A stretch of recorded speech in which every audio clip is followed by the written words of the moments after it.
வணக்கம். CP cotton வழங்கும் விவாத களம் நிகழ்ச்சிக்கு உங்களை வரவேற்கிறேன். ஒவ்வொரு தேர்தலிலும் நம் காதுகளில் விழுகிற ஒரு வார்த்தை பி டீம். 2016 சட்டமன்ற தேர்தலில் மக்கள் நல கூட்டணி மீது பி டீம் என்ற ஒரு விமர்சனம் வைக்கப்பட்டது. அது அதிமுகவின் பி டீம் என்ற விமர்சனம் வைக்கப்பட்டது. அதேபோல் இந்த முறை தினகரனின் அமமுக மற்றும் கமலஹாசனின் மக்கள் நீதி மையம் இரண்டு கட்சிகளின் மீதும் பாஜகவின் பி டீம் என்ற விமர்சனம் வைக்கப்படுகிறது. இந்த பி டீம் பற்றிய விவாதமே இன்றைய விவாத களத்தின் கருப்பொருள். பாஜகவின் பி டீம் விமர்சனம் எதனால்? இதை பற்றி விவாதிப்பதற்காக நம்முடைய அரங்கிற்கு இந்திய கம்யூனிஸ்ட் சார்பாக திரு லெனின் அவர்களும், மக்கள் நீதி மையத்தின் சார்பாக திரு தொல்காப்பியன் அவர்களும், அம்மா மக்கள் முன்னேற்ற கழகத்தின் சார்பாக திரு இளந்தமிழ் ஆர்வலன் அவர்களும், பத்திரிகையாளர் திரு துரைக்கர்ணா அவர்கள் வந்திருக்கிறார்கள். உங்கள் அனைவரையும் விவாத களத்தின் சார்பாக வருக வருக என வரவேற்கிறேன். திரு இளந்தமிழ் ஆர்வலன், உண்மையிலே நீங்கள் பி டீம் தானா?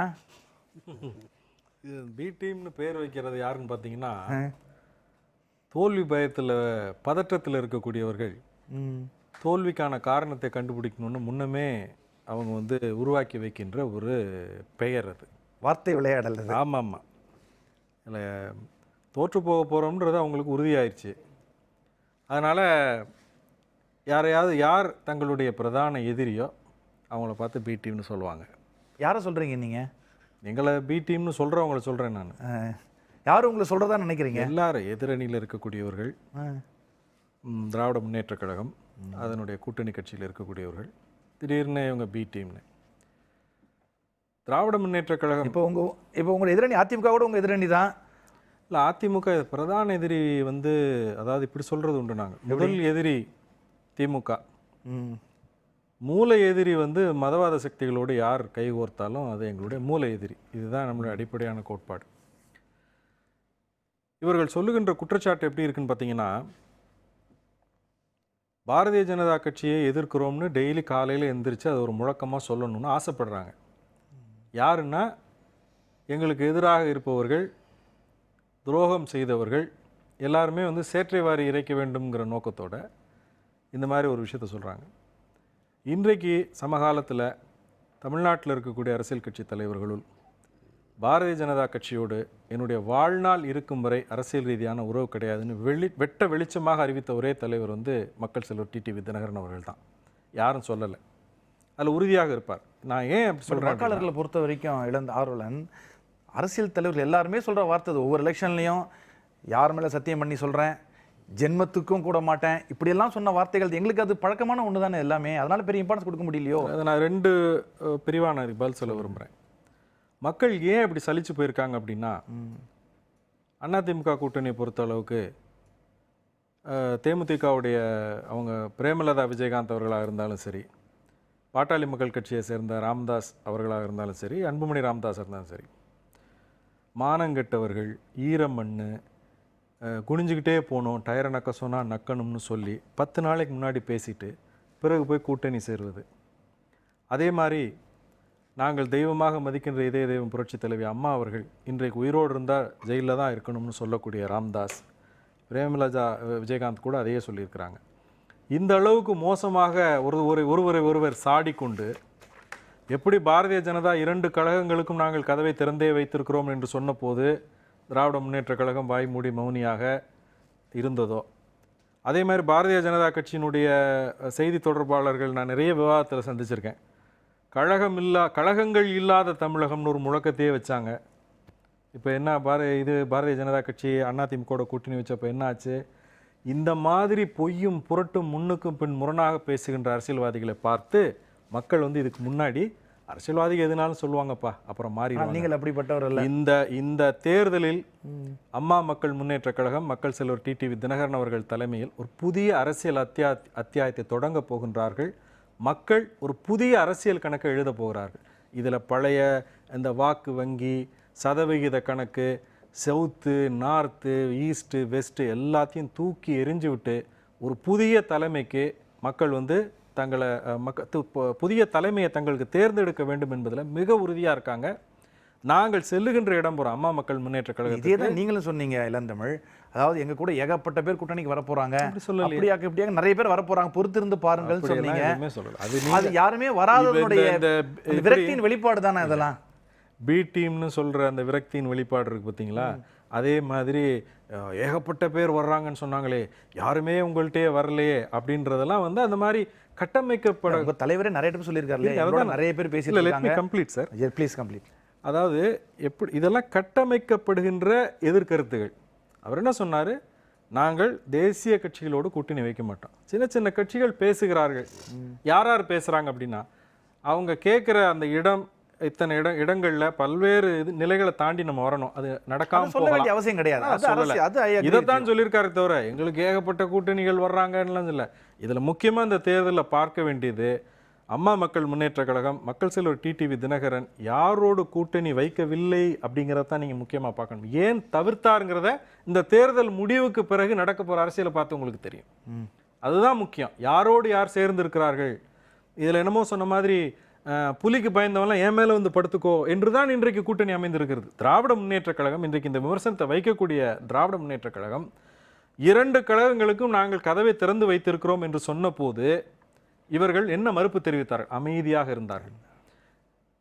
திமுகவினுடைய மறைந்த தலைவர் கருணாநிதி அவர்கள் மறைந்து மு.க. ஸ்டாலின் தலைவராக பொறுப்பேற்றுக் கொண்ட அந்த பொதுக்குழுல தான் முதல்ல பாசிச பாஜக, மதவாதம், இந்துத்துவான் பேசுறார். அது வரைக்கும் அவர் ஆப்ஷன்ஸ் ஓப்பனா தான் வைத்திருந்தார்.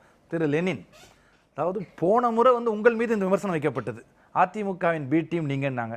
இன்னைக்கு நீங்க பி டீம் வார்த்தையை நீங்க உபயோகப்படுத்துறீங்க. இது என்ன ஒரு அரசியல் நிலைப்பாடு? நாங்கன்னா யார் உபயோகப்படுத்திருக்காங்கிறது எனக்கு தெரியலையே. யார் அது மாதிரி பொதுவா, அதாவது இந்த சைடுல இருந்து வரக்கூடிய விமர்சனங்கள் தான். இல்ல, பொதுவானதுன்னு சொன்னது வேற, குறிப்பிட்ட தலைவர் அப்படி பேசியிருக்காங்களா? திமுக சார்பா உங்க கூட்டணியில் இருக்குன்னு சொன்னதா வச்சுக்கோங்களேன். இல்ல, அப்படி வச்சு இவரோட அவருக்கே இளந்தமிழ் ஆர்வலரே நேரடியா சில விஷயம் சொல்ல முடியலங்கிறதுக்காக தான் அவர் வச்சுக்கிட்டு பேசுறதுக்கெல்லாம் அரசியல் ஆகாது. அப்படி வச்சு பேசியிருந்தா அதாவது நீங்க எல்லா இணையதளங்களும் பாத்தீங்கன்னாலும் சரி, இது அப்படித்தான். ஏன்னா அவங்களுடைய போக்கு அப்படிதான் இருக்குங்கிற மாதிரி தான் பொதுவான குற்றச்சாட்டு. ஒரு சின்ன விளக்கம் சொல்லணும்னு நினைக்கிறேன். சொல்லுங்க லெனின். ஒரு அரசியல் நிலைப்பாட்டில் நம்முடைய தேர்தல் நடைமுறையில் பல கட்சி ஆட்சி முறை, பல கட்சி இயங்கும் முறையை நாம் ஏற்றுக்கொண்ட இந்த காலத்தில் ஒரு குறிப்பிட்ட இலக்கில் ஒவ்வொரு தேர்தலும் வந்து போகிறது. இந்த தேர்தலில் எது பிரதான எதிரி, யார் தோற்கடிக்கப்பட வேண்டும் என்கிற ஒற்றை புள்ளியில் நாம் சிந்திக்க வேண்டிய கட்டாயத்தில் உள்ளாயிருக்கோம். ஒருவேளை இங்கே விகிதாச்சார பிரதிநிதித்துவ தேர்தல் முறை இருந்திருக்குமேயானால் இந்த விவாதத்துக்கே நமக்கு இங்கே இடமில்லை. அது இல்லாத காரணத்தால் இப்போ ஒருத்தர் ஒரு அணி சேர்க்கை என்பது அவசியமாகிறது. குறைந்தபட்ச இலக்குகளை வைத்த அரசியல் நடவடிக்கை என்பது, யாரை முதலில் அப்புறப்படுத்துவது என்கிற அடிப்படையெல்லாம் நாம் அளவுகோலாக வைக்கிறோம். இந்த தேர்தலை பொறுத்தவரை மத்தியில் இருக்கிற பாஜக ஆட்சி, அது வெறும் பாஜக என்கிற அரசியல் கட்சியினுடைய ஆட்சி அல்ல. இந்துத்துவ பயங்கரவாத அமைப்பான, இந்தியாவினுடைய மிக மோசமான பயங்கரவாத அமைப்பான, இந்திய தன்மைக்கே எதிராக செயல்பட்டு கொண்டிருக்கிற RSSனுடைய ஒரு அரசியல் பிரிவு. அது இந்த 5 ஆண்டு காலத்தில் நடத்திருக்கிற 1-2 அல்ல, அடுக்கடுக்கான விஷயங்களை சொல்ல முடியும். அப்போ இவையெல்லாம் எதிர்கொள்ள வேண்டும் என்றால் இந்தியாவை முதலில் பாதுகாக்க வேண்டும். இந்தியாவுடைய அரசியல் சாசன அந்த கடமைகள் இருக்குல்ல, அதை நிறைவேற்ற வேண்டும் என்று சொன்னால், அதை பாதுகாக்க வேண்டும் என்று சொன்னால், முதலில் இந்த ஆட்சியை அப்புறப்படுத்த வேண்டும் என்கிற ஒற்றை குரலில் தான், ஒரு புள்ளியில் தான் கம்யூனிஸ்டுகள், இடதுசாரிகள் எல்லோரும் ஒருங்கிணைந்திருக்கிறோம். எங்களுக்கும் காங்கிரஸுக்கும் கருத்து வேறுபாடு உண்டு, அது ஒன்றும் புதிய விஷயமே இல்லை. ஆனால் அதே காங்கிரஸ் இயக்கத்தை இன்றைக்கு நாங்கள் ஆதரிக்கிறோம். ஏன்னா மதவெறி பாசிச பாஜக வந்து விடக்கூடாது, மக்களை பிளவுபடுத்துகிறது. அன்றைக்கு வெள்ளையனை எதிர்த்து எப்படி வீறு கொண்ட போராட்டம் நடந்த போது வெள்ளையர்களை எதிர்க்க வேண்டும் என்கிற ஒற்றை புள்ளியில் நாடே திரண்டதோ, அதை போல இன்றைக்கு இந்த பாஜக பாசிசத்தை அகற்றுகிற ஒற்றை புள்ளியில் திரண்டு. தமிழ்நாட்டில் ஆதரிக்கிறீங்க, கேரளால இல்ல, அதான் சொல்றேன். கேரளாவில் மட்டும் இல்ல, எல்லா இடங்களும் நான் சொல்றேன். அப்ப காங்கிரஸோடு ஒட்டி பிணைந்து நாங்கள் இயங்கி இருக்கிறோம். விடுதலை போராட்ட காலங்களில் சிறைச்சாலைகளில் நாங்கள் ஒன்றாக இருந்திருக்கிறோம். இன்னும் சொல்ல போனால் விடுதலை போராளிகள் வரிசையை நீங்கள் எடுத்து பார்த்தீங்கன்னா அதில் நிரம்ப இருக்கக்கூடியவர்கள் இடதுசாரிகளாக இருக்கிறார்கள். அதில் காங்கிரஸ் கட்சியை ஒத்துக்கொண்டது. 50வது விடுதலை பொன்விழா கொண்டாடப்பட்ட போது சங்கர்தயாள் சர்மாவுடைய உரை புகழ்பெற்ற உரை. அதில் அவரே சொன்னார், அநேகமாக இந்த பதக்கப்பட்டியலை வைத்து நான் சொல்ல வேண்டும் என்றால் ஒட்டுமொத்தமாக இடதுசாரிகளை சொல்லிவிடலாம், அவர்களுக்கே பதக்கம் என்று சொல்லிவிடலாம் என்று பேசிய தருணங்கள் உண்டு. ஆக அன்றைக்கு இருந்த ஒரு மிக முக்கியமான பிரச்சனை வெள்ளை ஆதிக்கம், அந்த ஆட்சி இருக்க வேண்டும் என்கிற நோக்கம். அதோடு எங்களுக்கு என்ன சொல்ல போனால் விடுதலை இயக்கத்தோடு இணைந்து நாங்கள் பயணித்தோம். அதில் கருத்து வேறுபாடு இருந்திருக்கிறது, மற்றது இருந்திருக்கிறது, இதெல்லாம் வந்திருக்கு. இப்போதும் கூட அப்படித்தான். இப்போ ஏன்னா இவ்வளவு பாடுபட்டு பெற்ற சுதந்திரத்தை நடுவீதியில் வைத்து கொலை செய்வதற்கு பாசிசம் துணியுமையானால் அந்த பாசிசத்தை அப்புறப்படுத்துவது ஒவ்வொரு தேசபக்தனின் அடிப்படை கடமை என்கிற புரிதலோடு தான் இந்த தேர்தல் நாங்கள் அணுகிறோம். எனவே காங்கிரஸுக்கு எங்களுக்கு எங்கே போட்டி என்றால் பாஜக அல்லது பாசிச சக்திகளுக்கு அங்கே ஒரு பொருட்டே இல்லை என்று கருதுகிற இடத்துல வரும். அது குறிப்பாக கேரளாவில் போட்டி உங்களுக்கு தெரியும், எங்களுக்கும் காங்கிரஸுக்கும் தான். அப்போ எங்களுக்கு ஒரு தெளிவான அணி சேர்க்கை இருக்குது, அரசியல் புரிதல் இருக்கிறது. காங்கிரஸுக்கு ஒரு அணி இருக்கிறது, அரசியல் இருக்கிறது. நாங்கள் எதிர்த்து மோடுகிறோம். அங்கே எங்களுக்கு பிரச்சனை அந்த ஒற்றை புள்ளி நோக்கிய பயணம் அங்கே தடைப்படாது. நாங்கள் யார் வெற்றி பெற்றாலும் அந்த புள்ளியில் தான் நிற்கும். காங்கிரஸ் வெற்றி பெற்றாலும் பாஜக அப்புறப்படுத்தும், நாங்கள் வெற்றி பெற்றாலும் அதை தானே செய்யும். அதே அல்டிமேட் எய்ம் வந்து பாஜகவுக்கு எதிரான அந்த பாஜக வந்து விடக்கூடாது. அதுதான் அதில் நாங்கள் சரியாக இருப்போம். அதுதான் மிக முக்கியமானது. எனவே இந்த பி டீம் ஏ டீம் அப்போ இது வந்து ஒரு சாதாரண பதமாக நாம் பார்க்கக்கூடாது. அது தேவையில்லாத ஒன்று. ஒவ்வொரு கட்சிகளும் அதனுடைய அரசியலை சொல்வதற்கும் மக்களிடம் வாக்குகளை கேட்பதற்குமான அடிப்படையான ஜனநாயக உரிமை இருக்கிறது. அந்த உரிமையை நாங்கள் மதிக்கிறோம். அந்த அடிப்படையிலே அரசியல் கட்சிகள் தேர்தலை பங்கெடுக்கிறது. என்னுடைய ஒரே ஒரு ஆதங்கம், இவ்வளவு கொழுந்து விட்டு எரிகிற ஒரு பாசிசத்தியை அணைப்பதற்கு நீங்களும் ஒரு குடம் தண்ணியை ஊற்றுங்கள் என்று வேண்டுகோளை வைப்பதுதான் என்னுடைய ஒரே வேண்டுகோளாக இருக்கு. திரு தொல்காப்பியன், நீங்க உண்மையிலே பி டீம்ங்கிறத திரு கமலஹாசன் ரொம்ப வெகுண்டெழுந்து கோவப்பட்டிருக்கார். எங்களை பி டீம் சொல்லாதீங்க, நாங்க மக்களோட டீம் அப்படின்னு பேசியிருக்கிறார். இந்த விமர்சனத்தை எப்படி பாக்குறீங்க? உங்கள் மீது வைக்கப்படுகிற இந்த பி டீம் விமர்சனம், பி டீம் அப்படிங்கிற குற்றச்சாட்டு, அதனால பாதிக்கப்பட்ட ஒரு இயக்கம்னு நாங்கள் தான் ரொம்ப பாதிக்கப்பட்டிருக்கோம். முதல்ல வந்து கட்சி ஆரம்பிக்கிறதுக்கு முன்னாடியே அவர் வந்து ட்விட்டரில் பேசிகிட்டு இருந்து பெட்டி கொடுக்கும்போது அரசியலுக்கு வாங்க அப்படின்னு கூப்பிட்டாங்க. எல்லா பெரிய பெரிய தலைவர்களை சவால் விட்டாங்க. அவர் யோசித்து ஒரு முடிவெடுத்து அரசியலுக்கு வந்தார். அரசியல் வந்த உடனே அவர் வந்து பிஜேபியினுடைய ஒரு கைக்கூலி அப்படின்னு தான் சொன்னாங்க. முதல் குற்றச்சாட்டே அப்படி தான் வச்சாங்க அவங்க. இது ஏன் வச்சாங்கன்னு தெரியாது. ஏன்னா அரசியல் வர்றதுக்கு முன்னாடியே அவர் என்ன பண்ணார்னா, இந்தியாவினுடைய பிரபலமான தலைவர்களை பார்த்து அவர் எல்லாருமே கம்யூனிஸ்ட்வாதிகள். கேரளாவில் பினராயி விஜயனாக இருக்கட்டும், மம்தா பானர்ஜியாக இருக்கட்டும், அங்கே டெல்லியாக இருக்கட்டும், அவர் வந்து சந்தித்த தலைவர்கள் எல்லாமே பிஜேபிக்கு எதிர் திசையில் இருக்கிற கடுமையான எதிர்க்கக்கூடிய மம்தா பானர்ஜி கூட தான் அவங்க பேசினாங்க, பண்ணாங்க. திரு ராகுல் காந்தி போய் பார்த்தாங்க, அது பார்த்தாங்க. அப்படி இருக்கும்போது அவர் ஏன் வந்து பிஜேபி பி டீம் சொல்கிறாங்கன்னு எனக்கு அது ஒரு குற்றச்சாட்டு இருக்குது. அது என்னன்னு தெரியல. ஆனால் இன்னைக்கு அவங்க பிஜேபியினுடைய பி டீம் அப்படின்னு சொல்கிறதுக்கு ஒரு நல்ல காரணம் ஒன்று இருக்குது. ஏன்னா இன்றைக்கி அரசியல் சூழ்நிலை வந்து கொஞ்சம் லைட்டாக மாறி இருக்கு. திமுகவுக்கும் அதிமுகவுக்கும் எதிரான ஓட்டுகள் பெரிய சதவீதத்தில் இருக்குது. இந்த புதுசாக வந்து ஒரு கணக்கிடப்படுது, ஒரு 70 லட்சம் புதிய வாக்காளர்கள் வந்திருக்காங்க அப்படின்னு சொல்கிறாங்க இந்த வருஷத்தில். இது இல்லாமல் ஏற்கனவே உள்ள பழைய இதில் வந்து டிஎம்கே பிடிக்காத, ஏடிகே பிடிக்காத, இந்த 2 அணிகளை பிடிக்காத பெரும் சதவீதத்தில் ஒரு மக்கள் வந்து தனித்த வாக்கு வங்கி ஒன்று இருக்குது. இந்த வாக்கு வங்கி எங்கே போகுதுன்னு பார்த்தா கிட்டத்தட்ட வந்து சாதி சாயம் இல்லாத, மதச்சாயம் இல்லாத, தத்துவத்தை மட்டும் பேசிகிட்டு இருக்க டாக்டர் கமலஹாசன் நோக்கி அந்த திரும்பி வந்துகிட்டு இருக்கு. இந்த நேரத்தில் அவர்கிட்ட இருந்து இந்த வாக்கு வங்கியை பிரிக்கிறதுக்காக அவர் வந்து என்னன்னா, பிஜேபி வந்து உண்மையிலே தமிழகத்தில் பிஜேபி வந்து ஒன்றுமே கிடையாது. பிஜேபினாலே அவங்க வந்து ஆப்போசிட் போயிடுவாங்க. அப்படி இருக்கும்போது இவருடைய பிஜேபியினுடைய பி டீம் அப்படின்னு சொன்னால் இவருக்கு இப்போ வந்து போகிற அந்த வாக்கில் திருப்பலாம் அப்படின்ற ஒரு உள்நோக்கத்தில் தான் அவங்க பேசிகிட்டு இருக்காங்க. இது ஒரு அரசியல் சூழ்ச்சி தான், அது வேறு எதுவுமே கிடையாது. இதுதான் நிலைப்பாடு. திரு துரைக்கண்ணா, பத்திரிகையாளராக இதை எப்படி பார்க்குறீங்க இந்த பி டீம் பிரச்சனையை? இல்லை, அரசியல் களத்தில் இந்த மாதிரி தங்களுக்கு எதிரான ஒரு அமைப்பை இது போன்ற குற்றச்சாட்டுகள் என்பது வழக்கமாக எல்லா விவாதக்களங்களையும் நான் சொல்கிற மாதிரி பழைய விஷயங்கள். உண்மையிலே இந்த வார்த்தைக்கு பின்னாடி அர்த்தம் இருக்கு. இல்லை, அதுதான். நீங்கள் மக்கள் நீதி மையத்தை பொறுத்த அளவில் ஒரு புதிய அரசியல் கட்சி, அவருடைய எதிர்காலத்தை தீர்மானிக்கிற ஒரு தேர்தல் இந்த தேர்தல். அதனால் அவங்க ஒரு முழு அளவில் இந்த தேர்தலில் மக்களை சந்தித்து வாக்குகளை பெற்று வர வேண்டும் அப்படிங்கிற ஒரு நிலைப்பாடு கொண்டிருக்கிறாங்க. அதே போல் அமமுகவினுடைய தலைவர் திரு தினகரன் அவர்களும் தமிழகத்தில் தவிர்க்க முடியாத ஒரு அரசியல் சக்தி தான் என்பதை நிரூபிப்பதற்காக முழு வீச்சில் களத்தில் இறங்கி, சகோதரர் சொன்ன மாதிரி ஆரம்ப காலத்திலிருந்தே, புரட்சி பயணம் தொடங்குகிற ஆரம்ப காலத்திலிருந்தே பாரதிய ஜனதா கட்சிக்கு எதிரான நிலைப்பாட்டை தான் எடுத்து வருகிறார். இப்போ இங்கே என்ன பிரச்சனைனா, இந்த ஆட்சி கட்சிக்கு எதிரான வாக்குகள் பிரிகிற போது அமமுகவுக்கும் கமலஹாசனுக்கும் அதிக அளவில் பிரியுது. இந்த வாக்குகள் பிரிந்தால் திமுக தலைமையிலான அணிகளுக்கு பாதிப்பு ஏற்படும். நீங்கள் மத்திய மாநில ஆட்சி கட்சிகளுக்கு எதிரான வாக்குகள் ஒரு சேர திமுக அணிக்கு செல்லுகிற பொழுது ஒரு மகத்தான வெற்றியை பெறலாம். திமுகவுக்கு கிடைக்கும், திமுகவுக்கும் திமுக அணிக்கு கிடைக்கும் அந்த கூட்டணிக்கு. ஆனால் இந்த வாக்குகளை மக்கள் நீதி மையமும் அமமுகவும் பிரிக்கிறது என்பதால் இந்த கோபாவேசம் அவர்களுக்கு வருகிறது. நீங்கள் 1972 திரு எம்ஜிஆர் அவர்கள் திமுகவிலேருந்து வெளியேற்றப்பட்டு ஒரு புதிய கட்சியை தொடங்குறார். அப்போவே அது காங்கிரஸினுடைய இந்திரா காங்கிரஸினுடைய பி டீமாக தான் இந்த குற்றச்சாட்டு உண்டு. ஆமாம் ஆமாம், அப்போவே பொது வெளிகளில் அப்படி தான் பண்ணாங்க. அவர் வந்து இந்த அந்நிய செலாவணி மோசடி வழக்கு இருக்குது, அவருக்கு வருமான வரி சோதனைகள் நடக்குது, இதுக்கெல்லாம் பயந்துக்கிட்டு தான் எம்ஜிஆர் வந்து இந்திரா காந்தி சொல்லி அவங்க தான் ஃபண்டே கொடுத்து பண்ணாங்க அப்படிங்கிற மாதிரிலாம் குற்றச்சாட்டு இருந்தது. அந்த குற்றச்சாட்டுகள்லாம் துவம்சம் பண்ணிட்டார். நீங்கள் உதாரணம் அந்த 73 6 மாதத்தில் ஒரு நாடாளுமன்ற எம்பி என்பது இந்திரா அன்றைய மத்திய அரசுக்கு தேவைப்படும். ஆனால் நான் தான் நின்று அரசியலில் இந்திய அரசியல் தான் ஒரு பெரிய சக்தி என்று நிரூபித்து அந்த இந்திரா காங்கிரஸுக்கு எதிராகவும் கூட ஒரு நிலைப்பாடு எடுத்து பண்ணியிருக்கார்.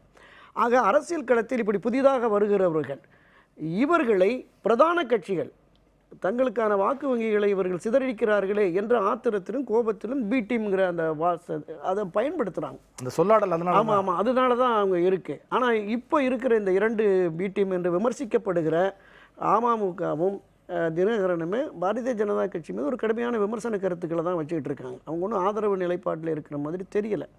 இன்னொன்று, தங்களுடைய அரசியல் எதிர்காலத்தை நிர்ணயிக்கக்கூடிய ஒரு தேர்தலை சந்திக்கிற போது பி டீமாக இருந்து அவங்க செயல்படணும் அப்படிங்கிறதுக்கான ஒரு இல்லை, தேவையும் அவசியமும் இல்லை என்று தான் நம்ம பார்க்கணும்.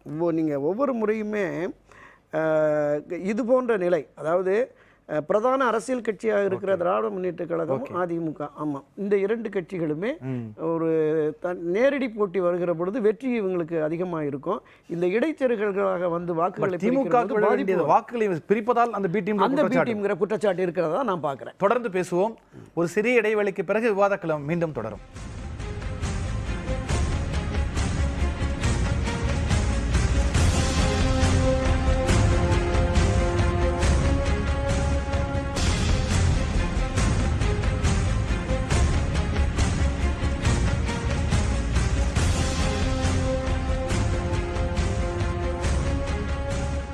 விவாதக்களம் தொடர்கிறது.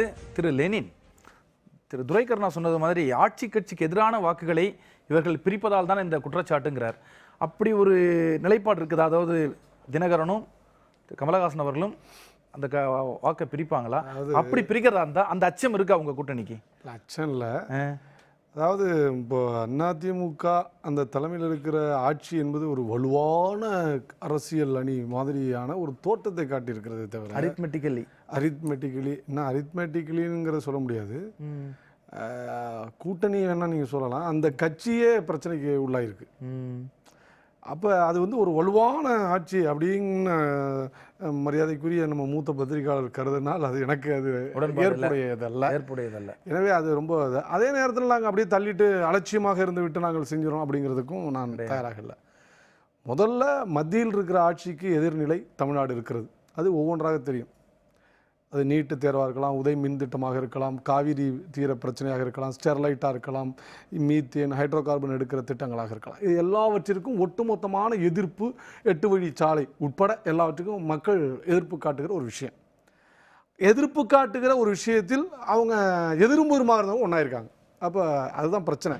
பாட்டாளி மக்கள் கட்சி நேற்று வரை என்ன நிலை எடுத்தது, இன்றைக்கு என்ன நிலை, கூட்டணியில் எப்படி அவர்கள் பேசுகிறார்கள் என்பதெல்லாம் நீங்கள் நாங்கள் சொல்லணும்னு அவசியம் இல்லை. இணையதளங்களில் நீங்க ஓபன் பண்ணி எல்லா கட்சிகளும் நிலைப்பாட மாத்திருக்காங்க.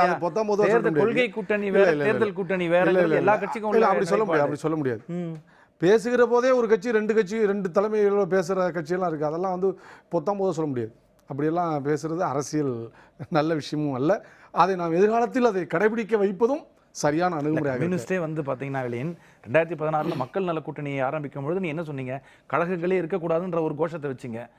அப்போ திருப்பி இப்போ எங்க அலைன் ஆயிருக்கீங்க? கழகங்களே இல்லாமங்கிற கோஷம் என்னைக்குமே நாங்கள் வைத்ததில்லை. பாஜக உங்களுக்கு என்ன வேறுபாடு?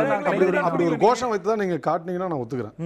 நாங்கள் சொன்னது அதிமுக திமுகவுக்கு மாற்று. எங்களோட இருந்த மதிமுக, அதுவும் ஒரு கழகம் தானே.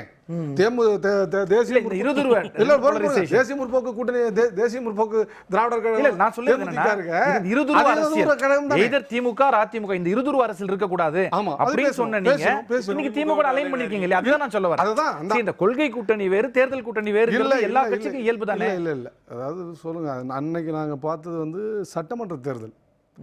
சட்டமன்றத்தில் இங்கே பாஜக அபாயத்தை நோக்கி இந்த தமிழ்நாடு இல்லை. நான் சொன்ன அரசியலை புரிந்து கொள்ள வேண்டும். தமிழ்நாட்டில் ஒரு மாற்று வேண்டும் என்று முயற்சித்தோம். அதனுடைய விளைவு தான் இன்றைக்கு அது வந்து சரியல்ல, மக்கள் அதை ஏற்றுக்கொள்ளவில்லை, அதை நாங்கள் ஒத்துக்கிறோம். அதன் விளைவு தான் இன்னைக்கு எது பிரதான எதிரி, இந்தியாவினுடைய உண்மையான அந்த ஜனநாயகத்தன்மையை பாதுகாக்க வேண்டும் என்றால் பாஜக அல்லது அதோடு அணி சேர்கிற அந்த அரசியல் அணியை முறியடித்து ஆக வேண்டும். அது மிக முக்கியமான. ஏற்கனவே பொழுது உங்கள் செயல்பாடுகள் நம்பிக்கை இல்லைன்றது தானே? இல்ல நீங்க ஒன்று தெரியுங்க, நாங்கள் அரசியல் கட்சி துவங்குவதற்கு முன்பே தடை செய்யப்பட்ட இயக்கம், 3 முறை பிரிட்டிஷ்காரர்களால் தடை செய்யப்பட்ட இயக்கம். அதுக்கெல்லாம் பயந்துகிட்டு அரசியல் நடத்தியவர்கள் அல்ல. அது இன்றைய தலைமுறைக்கும் நிறைய வரலாறுகள் இருக்கு, பழைய வரலாறு இருக்கு. ஆனால் ஒரு விஷயம் கமலஹாசனை பொறுத்தவரை நாங்கள் விமர்சித்தோம். ஏன்னா காவியும் கருப்பும் கலந்த கலவைன்றாரு, மையன்றாரு. இது புரியல. ஒரு நண்பர் சொன்னாரு, ஒரு சிறந்த காலத்தில் தடை செய்யப்பட்ட இயக்கம் நீங்க நடத்திட்டு வரீங்க. பட் இத்தனை ஆண்டுகளாகி மக்கள் உங்களை ஏத்துக்க ஏன் தயங்குறாங்க? மக்கள் அப்படிதான் இருப்பார்கள். மக்களை பயிற்றுவிப்பதும் மக்களிடம் மீண்டும் மீண்டும் எடுத்து சொல்வதுதான் ஒரு அரசியல் கடமை. மக்கள் பயிற்றுவிக்கவில்லை என்று ஒதுங்கிவிட முடியாது. ஏன்னா நாங்க வந்து மக்களுக்காக நிற்கிறோமே தவிர கார்பரேட்டுகளுக்காகவோ பணக்காரர்களுக்காக அவர்களே உங்களை ஏற்றுக்கொள்ள அந்த வருத்தங்களோ. மரியாதைக்குரிய நெறியாளர்கள் ஒன்று சொல்றேன், இந்தியாவில் இதுவரையிலும் உருவாக்கப்பட்ட பல சட்ட திருத்தங்களுக்கு அடிப்படை கொடுத்தது கம்யூனிஸ்ட் இயக்கம். அது நில உச்சவரம்பு சட்டமாக இருக்கலாம், தொழிலாளர் நல சட்டமாக இருக்கலாம். இன்றைக்கு நாம் அனுபவித்து வருகிற ஜனநாயக அமைப்புகளை, ஒரு கட்சியை உருவாக்கணும், கட்சியை கட்ட வேண்டும், ஒரு அமைப்பை உருவாக்க வேண்டும் என்றால் கூட அந்த ஜனநாயக போராட்டத்தில் பங்கேற்றவர்கள் நாங்கள். வழக்கிட்டவர்களோ அல்லது அதற்காக உயிர் தியாகம் செய்தவர்களோ நாங்கள். அதற்காக நாங்கள் தான், எங்களை தான் மக்கள் ஆதரிக்க வேண்டும் என்று இல்லை. இன்றைக்கு ஜனநாயக காலகட்டம், எல்லாரும் கடை விரிப்பதற்கான வாய்ப்பு இருக்கிறது. எல்லோரும் தங்கள் சொல்ல வந்தீங்க காவி கலந்த, அதான் அதை சொல்ல விடாம வந்ததுனால இதுக்கு வந்தோம், அதுக்கு இந்த விளக்கம் கொடுத்துட்டீங்க. கமலஹாசனை பொறுத்தவரை நாங்க சொன்ன காத்திரமான விமர்சனம் என்பது, இது அவ்வளவு எளிதில் கடந்து போகிற ஒன்றல்ல காவி. நீங்க காவி என்று பிம்பப்படுத்துவது எதை என்பதற்கு ஒரு அர்த்தம் இருக்குது. பாஜக அல்லது RSS, நான் மற்றவர்கள் பேசலாம், இது தத்துவம் குறித்து புரிதல் உள்ளவர் என்று நண்பர் சொல்றாரு. கட்டாயம் அது தெரிந்திருக்குமே. ஆனால் பாஜக அதனுடைய பின்புலமாக இருக்கிற RSS சங்க பரிவார அந்த அரசியல், சூழ்ச்சி அரசியல், அது தெரியாமல் இருக்க முடியுமா? மக்களை பிளவுபடுத்துகிற அந்த தத்துவ கூறுகள் தெரியாமல் இருந்து விட முடியுமா? எங்கேயாவது இதை கண்டித்திருக்கிறார்களா? இதுதான் என்னுடைய கேள்வி. ஏன் அதை வெளிப்படையா நீங்க வைக்க முடியல? தொல்காப்பியம் நீங்க அதை ஏன் இதுவரையிலும் வைக்கல? அதை வையுங்கன்ற. பசு குண்டர்கள், அதாவது பசு பாதுகாவலர் என்கிற பெயரால் குண்டர்கள் ராஜ்யம், மாப் லிஞ்சிங் இதுக்கு முன்னாடி நடந்தது உண்டா? இப்ப நடந்துட்டு இருக்கு. 47 பேர் அடித்து படுகொலை செய்யப்பட்டிருக்கிறார்கள். அப்பெல்லாம் பொங்கி எழ முடியாத நீங்கள் அதை கண்டிக்க முடியாமல் இருந்தது காரணம் என்ன? அதை தான் நாங்கள் கேட்கிறோம். அப்போ சந்தேகம். ஆனா இங்க தேர்தல் வருகிற போது நாங்கள் அதை பேசல. அப்போ நாங்கள் விமர்சிச்சோம். இன்னும் சொல்ல போனா இது ஒரு நட்பு முரண்பாடு. உங்கள் மீது நாங்கள் அதிகம் எதிர்பார்க்கிறோம். இப்படியெல்லாம் நீங்கள் செயலாற்ற வேண்டும் என்று விரும்புகிறோம். அந்த விருப்பத்தின் அடிப்படையில் உங்களை நாங்கள் பார்க்கிற போது இது இல்லையே, இது ஒரு குறைபாடு இருக்கிறது என்னோட ஆதங்கத்தின் வெளிப்பாடு. சொல்லலையே நீங்க இன்னும் எங்களோட சேர்ந்து காவியை நீங்க என்ன பகுத்தறிவது அப்படிங்கிறது தான் அவருடைய. நீங்க எப்படி பகுத்தறிவாதி உங்களை பறைசாற்றிக் கொள்ள முடியுங்கிறது தான் என்னுடைய கேள்வி. இந்த இயக்கம் வந்து ரொம்ப நான் பாராட்டுறேன், ரொம்ப மகிழ்ச்சியா இருக்கு எனக்கு. ஆனா எங்க போய் ரெண்டு அந்த இயக்கம் இயங்குறாங்க அப்படிங்கிறது தான் ஆச்சரியமா இருக்கு. ஏன்னா கருப்புக்குள் காவியும் அடங்கும் அப்படின்னு எங்களுடைய தலைவர் டாக்டர் கமலஹாசன் சொன்னார். கருப்புக்குள் காவியும் அடங்கும்னு சொன்னார். ரொம்ப அருமையான தத்துவம் அது. என்னன்னா கொஞ்சம் விளக்கமா, காவி அப்படிங்கிறதுக்கு பிஜேபியே தலைமை கோட்டை இல்லை. காவிங்கிறது ஒரு சிந்தனை, காவிங்கிறது கடவுள் கொள்கை, கடவுளை வணங்குத ஒரு கொள்கை, அவ்வளவுதான். அவங்க காவி கட்டுறதுனால அதுக்கு சொல்றோம். கடவுளை வணங்குறது வியாபாரம் பண்றவங்களுக்கு நீங்க போறீங்க. நீங்க கடவுளை வணங்குற சாமானியனை பார்த்து பேசுங்க. கடவுளுக்கு கோயில் கட்டி வணங்குறான்ல அவனை பார்த்து அவனை தான் நாங்கள் எடுத்து கணக்கில் எடுத்துக்கிறோம்.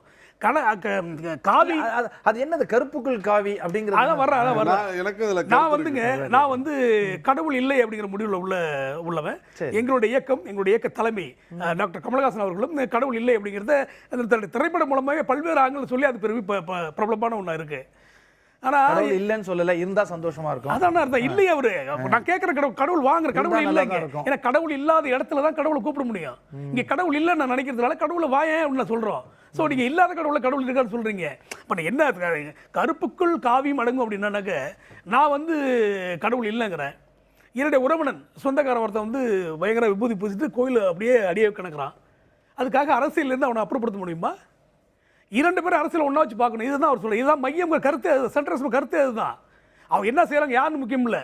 அவன் வந்து சட்டத்தின் முன்னே ஒரு தப்பு பண்ணுறான், அவனுக்கு ஒரு தண்டனை எனக்கு ஒரு தண்டனை கொடுப்பீங்க, அப்படி கிடையாது. 2 பேருக்கும் ஒரே தண்டனை, தப்பு தண்டனை தான்.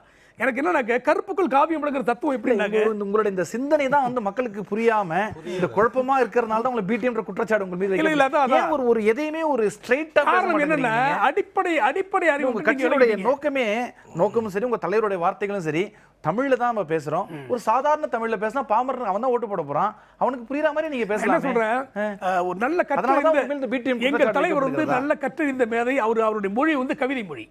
அது ஒரு 4 வார்த்தை சொன்னால் அதில் ஒரு டிஸ்ட் இருக்கும், அதில் உள்ளோட ஒன்று இருக்கும். அது அவருடைய பண்பு, அவருடைய மொழி நடை. அதை நோக்கி நம்ம முன்னேறணுமே தவிர கீழே பாமர தமிழ் அவருக்கு ஏன் கூப்பிட்டு இழுக்கிறீங்க நீங்க? அவருடைய உயர்ந்த நடை, உயர்ந்த மொழி, கவிதை மட்டும் பாமரனோட ஓட்டு வேணும் உங்களுக்கு. பாமரனை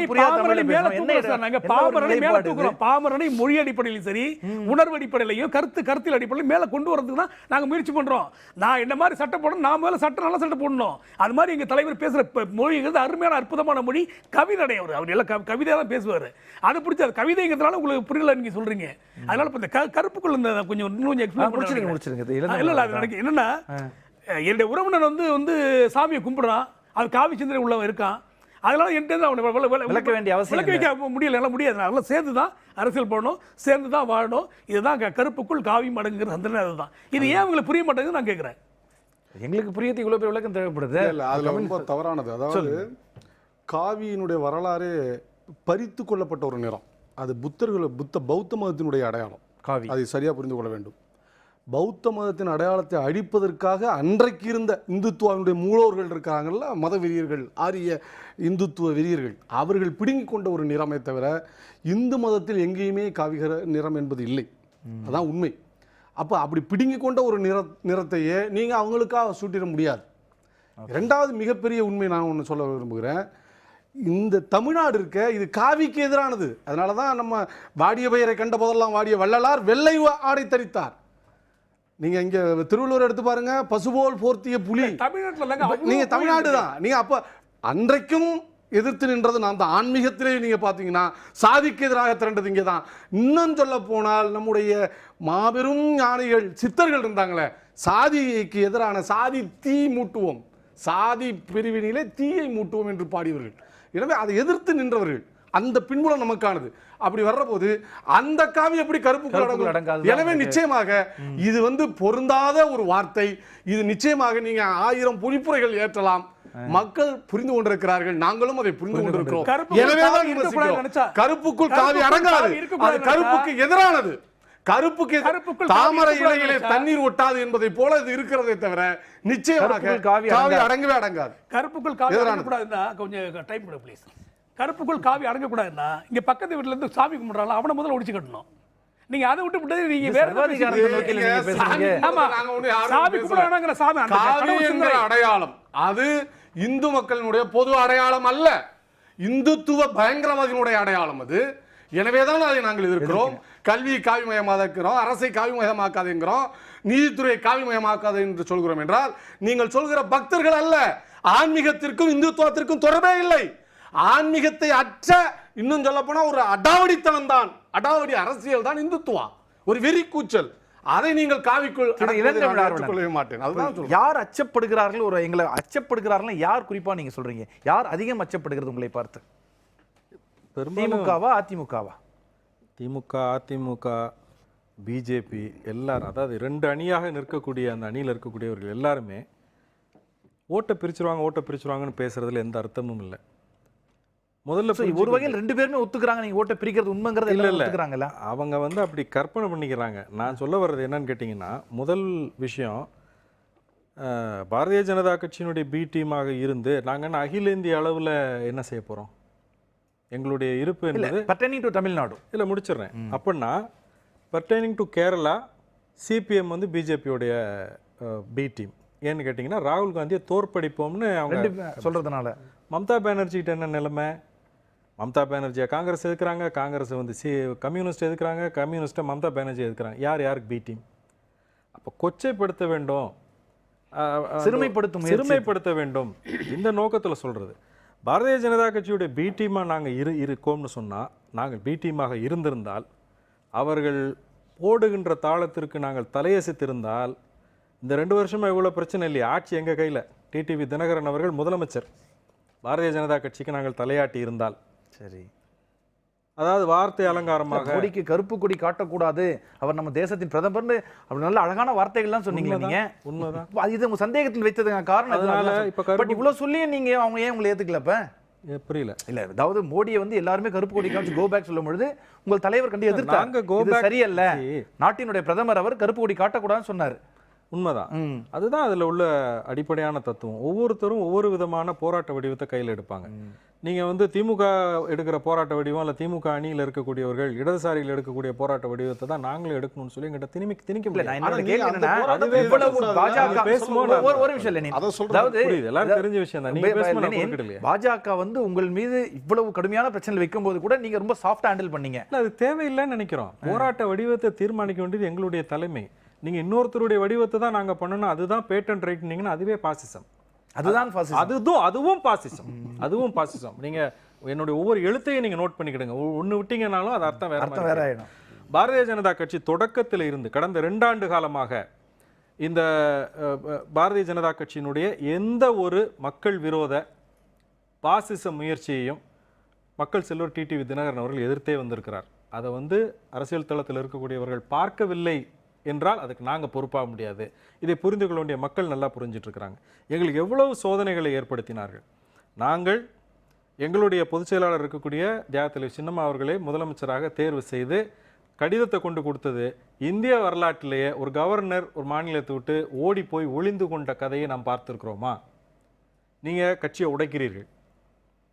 டிடிவி தினகரன் தியாகத்தலைவர் சின்னம்மா ஆகியோரை கட்சியை விட்டு நீக்கின பிறகு அவங்க 2 பேரும் கவர்னர் கை கோர்த்து வைக்கிறார். நாங்கள் பி டீமாக இருக்க முடியுமா? மக்களுக்கு வந்து அரசியலில் மறதி இருக்கிறது.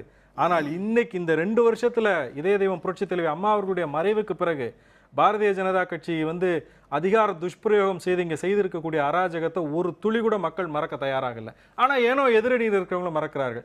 மரியாதைக்குரிய துரைக்கண்ணன் அவர்கள் சொன்னது போல எங்களுடைய வெற்றி வாய்ப்பு பாதித்து விடுமோ என்கிற அச்சத்தில் சொல்கிறாங்க. வெற்றி வாய்ப்பு பாதிக்கும், பிரிக்கிறதுனால இல்ல, ஒட்டுமொத்த வாக்குகளையும் நாங்க அள்ளி கொண்டு போய் 40 இடத்திலும் ஜெயிக்க போறோம். ஆர்கே நகர் அவங்க தான் பிரிக்கிறாங்க. தொடர்ந்து பேசுவோம். எக்ஸாக்ட்லி, ஆர்கே நகர் ஒரு சாம்பிள்.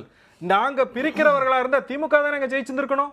இல்ல, ஆர்கே நகர் ஒரு தொகுதி, அது வந்து ஒரு தொகுதியிலேயே நீங்க உங்களால சாதிக்க முடியல. நாங்க புதிய வரவு அதே பிரின்சிபல் உங்களுக்கு அப்ளிகபிள் இல்லையா? ஒரு தொகுதியில் சாதிக்க முடியலனால் எதிரணியில இருக்கக்கூடியவர்கள் சுயேச்சைன்னு சொன்னவர்கள் இன்றைக்கும் பேசும்போது குறுக்கிடாதீங்க. உங்களை அட்டாக் பண்ணா நீங்க வந்து குறுக்கிறதுல நீங்க மறந்துடுவீங்கன்னா குறிச்சு வச்சுட்டு சொல்லுங்க. என்னுடைய ட்ராக் மாறிடும். எனவே ஆர்கே நகர்ல ஒரே தொகுதி நாங்கள் சுயேச்சை.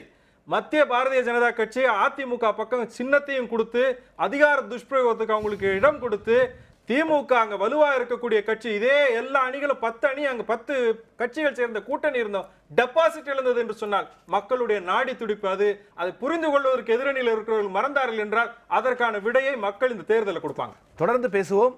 ஒரு சிறிய இடைவேளைக்கு பிறகு விவாத களம் மீண்டும் தொடரும்.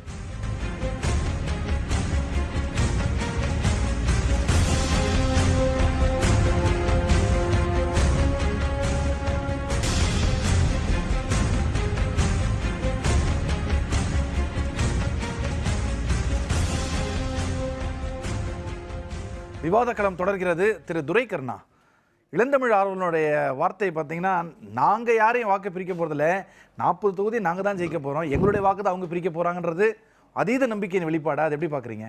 இல்லை, நிச்சயமாக அது அவசியமானதும் கூட, அதீதமானது என்றாலும் ஆர்கே நகர் தொகுதியை பொறுத்தளவில் அன்றைய தினம் அண்ணா திராவிட முன்னேற்ற கழகத்திற்கு கொடி சின்னம் எல்லாம் கிடைத்து விட்டது. ஆட்சி கட்சியாகவும் இருக்கிறோம். 90களுக்கு பிறகு எல்லா இடைத்தேர்தல்களிலும் ஆளும் கட்சியே வெற்றி பெற்று வந்திருக்கிறது. அந்த அடிப்படையில் இந்த வெற்றியும் சாத்தியம் அப்படிங்கிற ஒரு மெத்தன போக்கில் அவங்க இருந்தாங்க. மெத்தன போக்கு. 88 89 எம்எல்ஏக்கள் இருக்கிறோம். ஒரு எம்எல்ஏ வந்து நம்மால் என்ன ஆக போகிறது என்கிற மெத்தனம் திராவிட முன்னேற்றக் கழகத்திற்கு இருந்திருக்கலாம். ஒரு எம்எல்ஏ வெற்றி பெற்று சென்றால் கூட இந்த ஆட்சி கட்சிக்கு மிகப்பெரிய நெருக்கடியை, சிக்கலை கொடுத்து ஆட்சியை கவிழ்க்கக்கூடிய ஆற்றல் உள்ளவர் என்று தினகரனை அவர்கள் நம்பியிருக்கலாம். இதையும் தாண்டி வேட்புமனு தாக்கல் செய்த அன்றிலிருந்தே, அதற்கு முன்னதாக இந்த தொப்பி சின்ன காலத்திலிருந்தே அந்த வடசென்னைக்கு உட்பட்ட ஆர்கே நகர் தொகுதியை தத்தெடுத்து வேலை பார்த்தார்கள். நீங்கள் அந்த பணியை வந்து நான் நேரடியாகவே பார்த்தேன். களப்பணியில் கடுமையாக இறங்கி இது வாழ்வாசாவா என்கிற ஒரு மிகப்பெரிய அது ஒரு ஆவேசமான போக்கு அங்கே இருந்தது அந்த அமமுக தொண்டர்களிடம். அதனுடைய வெளிப்பாடு இந்த வெற்றி அவருக்கு சாத்தியம். அதே மாதிரி ஆவேசத்தை இந்த எலெக்ஷன் இவ்வளவு 40 தொகுதிக்கு முடியுமா? ஏறத்தாழ இப்போ ஒரு 5 லட்சத்துக்கு மேற்பட்ட நிர்வாகிகளை ஒரு அரசியல் கட்டமைப்பு உள்ள ஒரு அரசியல் கட்சியாக அவர் களமிறக்கி இருக்கிறார். அண்ணா திராவிட முன்னேற்றக் கழகத்தில் ஒரு 28-30 ஆண்டுகள் இருந்து ஒரு பாடமும் பயிற்சியும் நிர்வாகியாகவும் இருந்து செய்ததனுடைய அந்த தாக்கம் இப்போ அவர்கிட்ட தெரிகிறது. இந்த வாக்குகள் இன்றைக்கு பிரதான அரசியல் கட்சியாக நாம் களத்தில் பார்க்குற திராவிட முன்னேற்றக் கழகமும் அனைத்து இந்திய அண்ணா திராவிட முன்னேற்றக் கழகமும் குறைந்தபட்சம் ஒரு 28-30% நிரந்தர வாக்கு வங்கிகள் உள்ளது. கடந்த தேர்தலில் 2014 நாடாளுமன்ற தேர்தலில் அண்ணா திராவிட முன்னேற்றம் சுமார் 44% கருதுகிறேன். ஒட்டுமொத்தமாக இன்றைய அணி நம்ம தோழர் லெனின் கூட சொன்னார், அதிமுக வந்து வாக்கு வங்கி உள்ள அணியா அப்படிங்கிற மாதிரி சொன்னார். அதை நான் ஏற்க முடியாதுன்னாரு. கள யதார்த்தம் அதுதான். ஏறத்தாழ 60.4% அவங்ககிட்ட இருக்குது. ஏற்கனவே இருக்கிறது. சட்டமன்ற 2016 கூட ஒரு 54-56% வாக்குகள் பெற்றிருக்கிறார்கள்.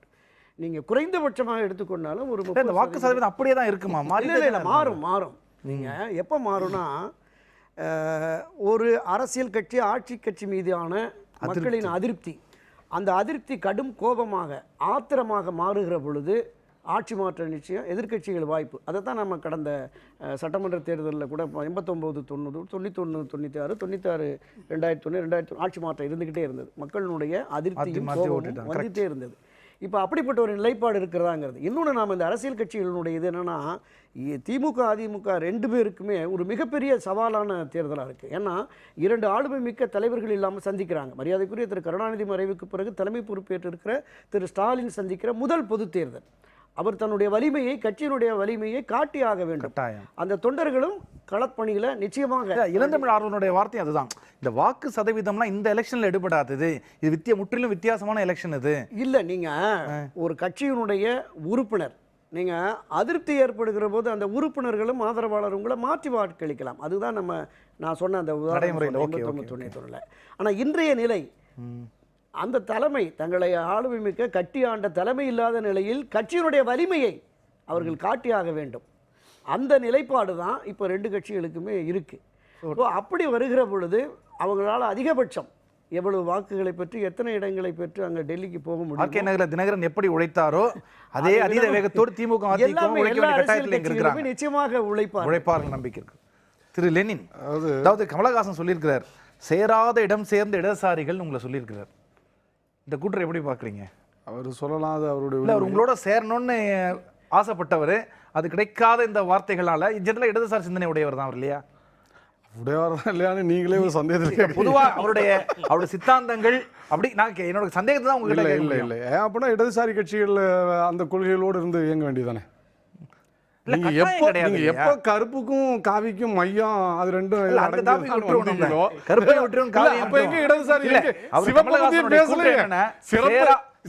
சிறப்பு பேச வேண்டும் என்றால் சிவப்பை பத்தி பேசவே இல்லையா?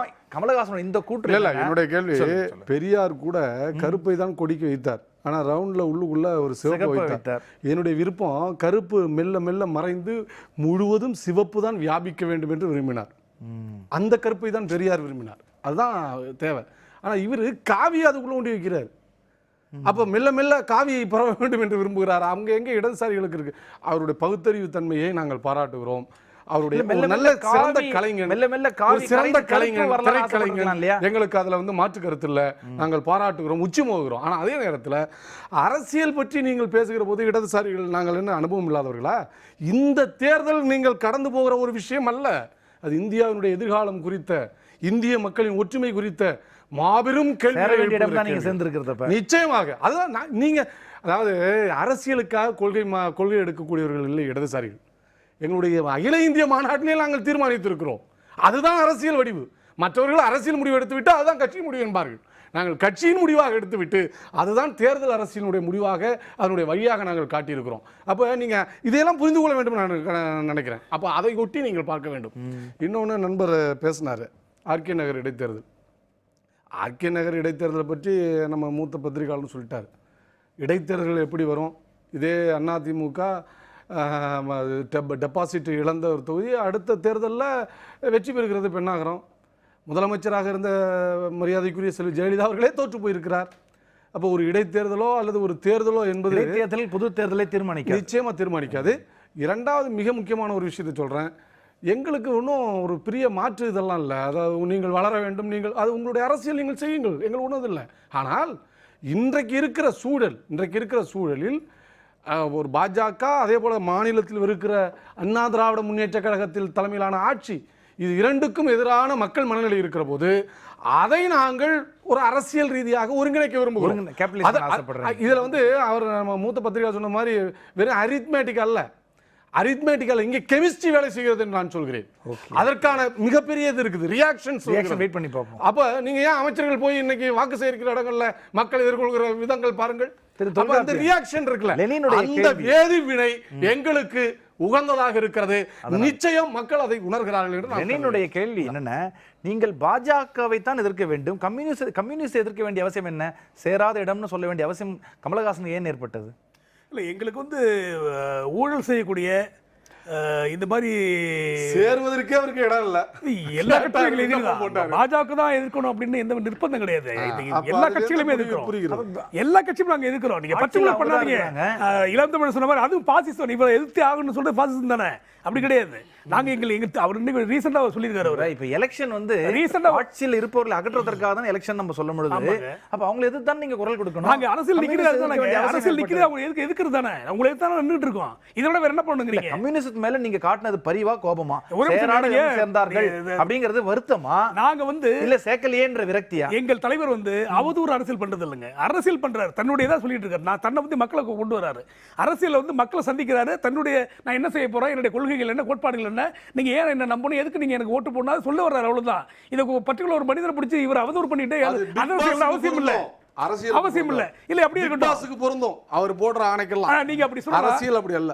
நீங்க சொல்லுங்க. இப்ப நான் வந்து இளந்தமிழ் சொன்ன ஒரு மேட்டருக்கு பதில் சொல்ல நினைக்கிறேன். என்னன்னா, எங்க தலைவர் வந்து 3 விஷயத்தை முக்கியமா வந்து ஏத்துக்கிட்டே இருக்காரு. ஒண்ணு ஊழலுக்கு எதிரானது, ஒன்னொன்று மக்களுடைய உரிமையை வந்து காசு கொடுத்து வாங்குறது, ரெண்டாவது இந்த வாரிசு அரசியல். இது மூணுல பேசுறாரு.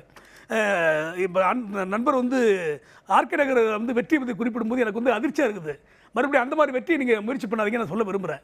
ஆமாம், மக்களும் சரி, அவங்களுடைய பிரதிநிதி சரி, அந்த மாதிரி ஒரு வெற்றி உங்களுக்கு வேணாம், அது மாதிரி முயற்சி பண்ணாதீங்க. உங்களுக்கு நிறைய வந்தது, 20 ரூபா கொடுத்தாங்க. இல்லை நீ கொஞ்சம் எடுத்தோம் சார், 20 ரூபா கொடுத்துட்டு 20,000 அப்படிங்கிற பேச்சுல வந்து நாங்க நீங்க சட்ட நடவடிக்கை எடுக்க வேண்டியது. அப்பவே தலைவர் நீதிமன்றமே அதை பொய்ன்னு சொல்லி எங்களுடைய தலைவர் அப்பவே வந்து கண்டிச்சாங்க சார். ஆன் அண்ட் ஆஃப் இருக்காதீங்க. பாதி நாள் ஷூட்டிங் போயிட்டீங்கன்னா இப்படிதான் பாதி விஷயம் உங்களுக்கு தெரியாது. நீதிமன்றம் இது பொய்யான குற்றச்சாட்டுன்னு சொல்லி அந்த வழக்கு குற்றச்சாட்டா சொல்லல. அதத்தான் 20 ரூபா நோட்டுன்னு பேசுறாருல அவர். ஒரு சாதாரண ஒரு மோசமான நல்லாந்தர அரசியல் பேசுற பேச்சு வந்து நம்ம எந்த மாதிரி களத்துல வந்து அதை அனுமதிக்க இல்ல. அந்த மாதிரி ஒரு தவறு பண்ணக்கூடாது. வேற ஒண்ணும் இல்ல. 20 ரூபா நோட்டே இல்லன்னு சொல்ல முடியாது. போராட்டம் நடத்திட்டு இருக்காங்க தொகுதியில. நீதிமன்றம் சொல்லிச்சா இல்லையா? நீதிமன்றம் என்னங்க, நீதிமன்றம் என்ன ஆதாரத்தை வச்சு ராஜா மாதிரி சொல்றீங்க? அப்ப நீதிமன்றத்தை நீதிமன்றம் என்ன சொன்னுச்சு? 20 ரூபா நோட்டே இல்ல அப்படின்னு சொன்னுச்சா? எங்க சொன்னுச்சு? ஆமா, எங்க சொன்னுச்சு? களத்துல பாருங்க சார், நீதிமன்றம் போச்சு. அந்த மாதிரி ஒரு புகாரே இல்லன்னு சொல்லி பொய்ன்னு சொல்லி தூக்கி புகாரே இல்லை என்று சொல்ல பாருங்க. அதுல வந்து புகாருக்கு முகாந்திரம் இல்லை என்று சொல்லிருக்காங்க. நீதிமன்றம் எந்த நீதிமன்றம் சொல்லிருக்கா? நான் சொல்றேன், அந்த நீதிமன்றம் குற்றவாளின்னு சொன்னதெல்லாம் அப்ப ஏத்துக்கிறீங்களா? எத்தனை கேள்வி சார் இருக்கு? இல்ல இல்ல, அப்ப நீதிமன்றத்தை மட்டுமே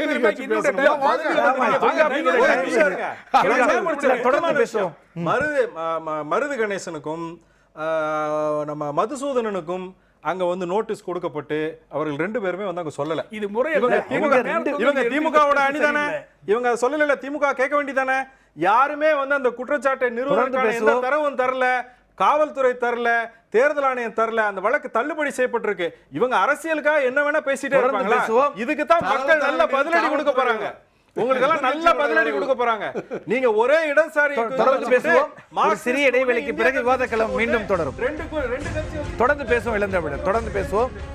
இடைவெளிக்கு பிறகு விவாதக்களம் மீண்டும் தொடரும்.